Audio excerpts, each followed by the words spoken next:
More on fantasy subgenres, we get to all the ones that are sort of peripherally related. Things like magical realism, which is fantasy but literary, paranormal romance, which is really just romance but with magical creatures. So I have trouble categorizing it as fantasy.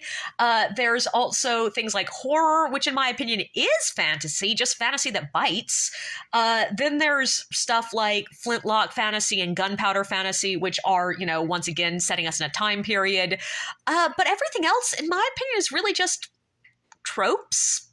Like, I've seen a lot of lists that include portal fantasy, and I'm like, a character stepping through a portal to another world does not make this a different genre of fantasy. It just means it's a fantasy with a specific trope in it. Similarly, like dragon fantasy, to cover fantasy that involves dragons. That's just listing one of the magical beasties you might see. That's not a separate genre. But to me, those are the main genres of fantasy.